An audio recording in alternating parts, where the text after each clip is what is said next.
Now we're going to bring up a young lady. Carmen Ramirez is the program coordinator for the community and neighborhood resources with the city of Longmont since May 2001. Her major focus is serving as a liaison for the Latino community, serving as contact for resources or problem-solving barriers to service. She's been involved in several community projects that assist to create change within the systems and assist in providing more access, inclusion, and equity for all community members. She is a certified mediator. My wife and I will have to talk to you about that now. Oh, no. And has been trained in community organizing, child development, where were you when we needed you? Presentation and leadership. She's originally from El Paso, Texas. The title of her presentation is Longmont Multicultural Action Plan. Let's give her a warm welcome.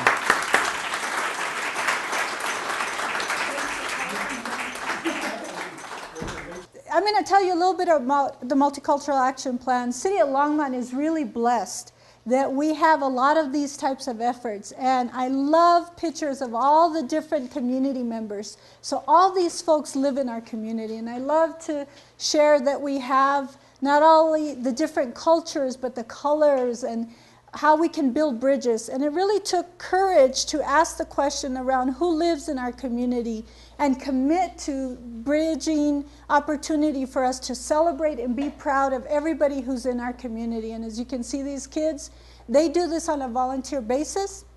It started in 2002. We gathered about 100 community members. We gathered for 3 Saturdays.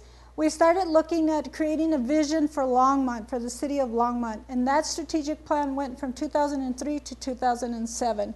So it was a small group of folks that really had the courage to sit down and ask some questions, and they came up with this: La gente de Longmont trabajando juntos para ser una comunidad interesada en su bienestar y inclusiva con orgullo para abrazar, respetar y celebrar cada uno. You guys can read the English part, but I thought you'd like it if I read the Spanish part. So we then divided into 6 task forces. There was an education, a health, and a housing task force.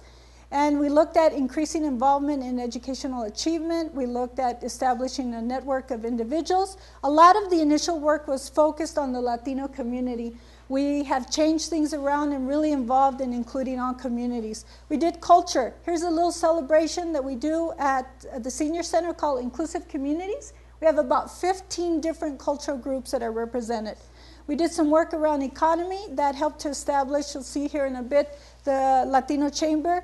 And we also did dialogues in the community so that we could continue to ask the hard questions. We partnered with the city to strengthen the rental inspection. We implemented a fair housing program. Guess who gets to run that? We sponsored New American Films discussions, which again gave us the opportunity to talk to folks about the diversity that exists. So here's the Latino Chamber. We kind of initiated them. They just went through and celebrated their 8th annual Multicultural Resource Expo. So it really helped to kind of catapult things. We met with Spanish-speaking business owners to figure out their needs, and then we started working with the Times Call to actually publish a month-long. This is really awesome because who thinks that breaking bread is a difficult thing? Inviting your neighbors to come together and share a meal. We started with tamales and talk. Our directors and even our former city manager, Gordon Pedro, they made quesadillas. He's back there. And they brought people together.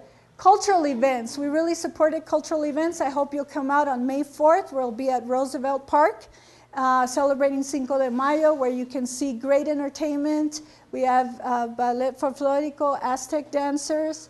And then you can really, it's meant for the whole community. So you can go from mangos to lowriders, from lowrider bikes to senior dancers. And this senior dancer right here is Sister Rosa. So what do you do after you retire from being a nun? You become a dancer.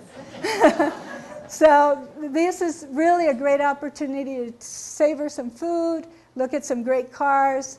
And then other events that we've done, which I'm always very honored, Dr. King, We started with a very small group of folks. There was a torch that was passed all the way from Denver through northern Colorado and then would go back to the Marade, which is one of the largest Marades in the country.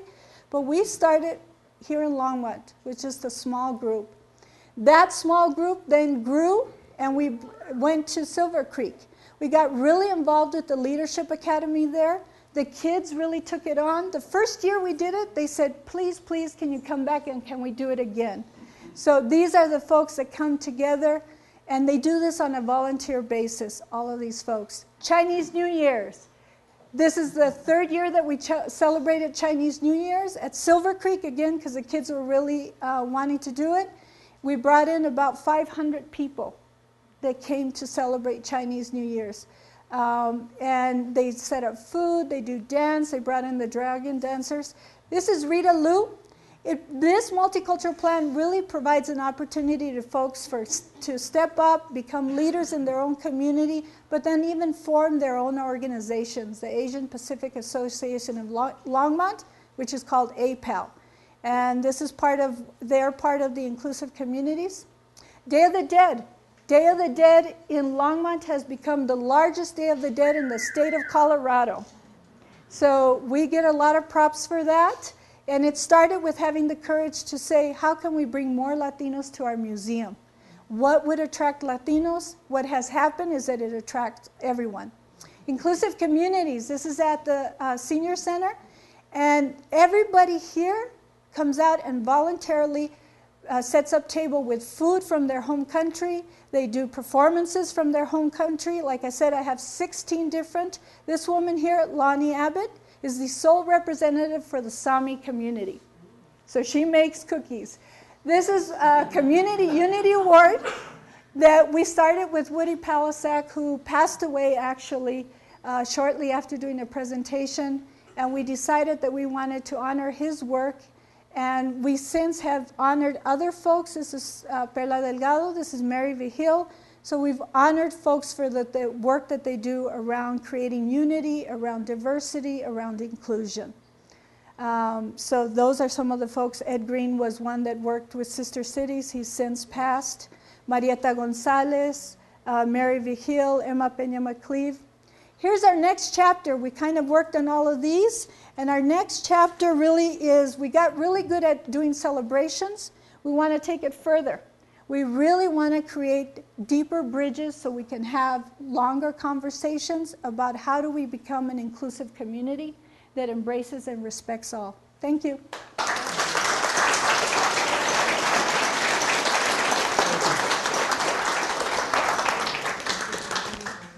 All right, thank you very much. Two things came out of that. Right now, everybody thinks, where is Gordon Pedro? Well, believe it or not, he's in the process of getting ready to open up a food truck. It will be called Gordo's Quesadillas. And, or as Gordon likes to say, quesadillas. Also, for those of you that are wondering about Day of the Dead, my wife is an artist who does a lot about Day of the Dead.